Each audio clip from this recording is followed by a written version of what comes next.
you're watching Profit 360 on NDTV Profit with me, Shreyansi Singh. And in fact, in the next half an hour or so, we'll get you the latest updates when it comes to markets as well as national and international news. But first things first, let's also take a look at Infosys that has caught attention on the Wall Street. So you're looking at Infosys's American Depository Receipt, or ADR to be precise, on the New York Stock Exchange, surged over 50%. That's the kind of move that you've seen coming in. It has in fact peaked to a 52-week high of $30 before trading was halted briefly. In terms of a timeline there, and back home, of course, you did have shares of the IT giant ending less than 1% higher yesterday in trade. That's something that we saw coming in as far as the updates are concerned. But let's also go across to Sandip Agarwal, fund manager and co-founder of Sowilo Investment Managers, also who's joining us this evening.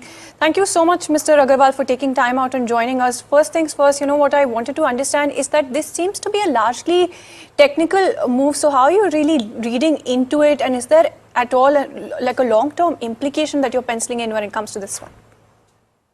Hi, good afternoon, and thanks for having me on the show. So, there is very low liquidity in many of the areas which are there. And if you recall, this kind of movements have happened earlier in Wipro also.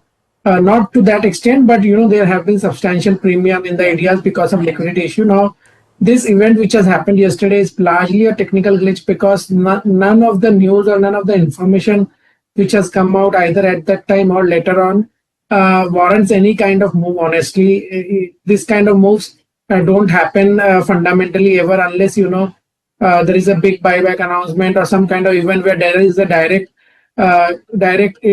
it reflects that the stock is massively underpriced, which is not the case. So in my view, this is a pure technical glitch, and fortunately good that company had also issued clarification regarding this, saying that there is nothing which can justify this kind of move. They don't have anything which has there is no sensitive information or development which has happened which warrants this kind of move. So I think that is a very good thing to happen. So yeah, I don't think there is too much to read fundamentally on this move. That's all I can say on this part. No, well, absolutely, Mr. Agarwal, and that's a very fair point. That seems to be echoing the kind of sentiment that you did also have the company also sort of reflecting in their clarification that you've also mentioned. But I also wanted to understand if you think this is a cause of concern when it comes to some of your algo traders as well. How safe is it for algo trading for investors? Is this something that is a little bit of a negative that you're looking at from that perspective then? No, so this clearly reflects one thing, that wherever there are liquidity issues, float issues there, the algo trades can do sometimes very, very abnormal moves.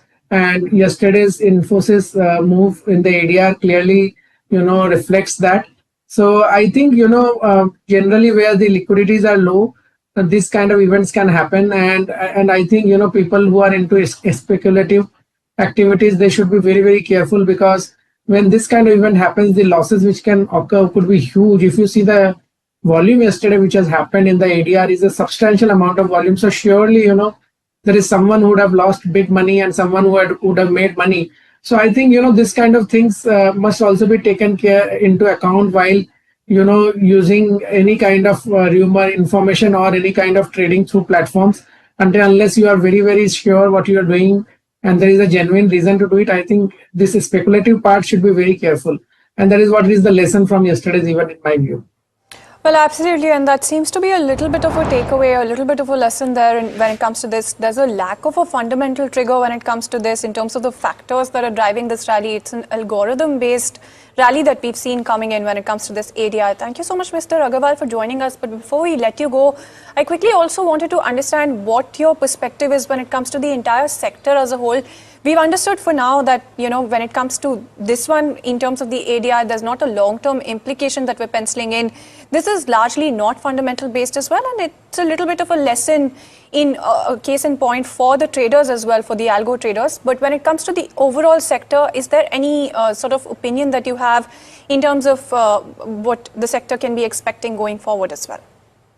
Yeah, so, we have a two-dimensional view on the sector. One part is, based on the size of the companies, and the other part is the disruption in technology which is happening. So if you see whenever new disruption happens or new technology comes in, always there is a challenge in near term, because we are finally, providing services to all the big techs. And if you see last 7, 8, 10 years, the big techs have not done any massive investment in the hardware side. It was consistently coming down. The hardware budgets were consistently falling because of the efficient improvement in efficiency of the hardwares, and also consistent fall in price, while services were consistently going up, more so after digital and cloud.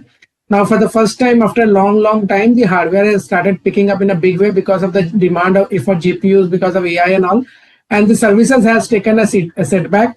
In my view, what this hardware is doing is improving efficiency substantially. So you will see 20-30% decline in efforts. So for 12 to 18 months, or maybe 24 months, it will be tough to fill that gap of fall in efforts, because you cannot increase your pricing so much.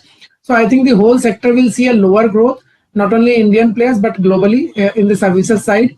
And then from a low base, probably you will again see revival of growth. So we are very cautious since last 18 months, and we remain cautious for another 12 to 18 months. But if price falls substantially and they come into good price band, we may consider. Second, on the large, mid and small, I believe that large cap will always struggle, because the nature of the business is changing. The deals which are coming are becoming smaller and smaller, and the execution time is falling sharply.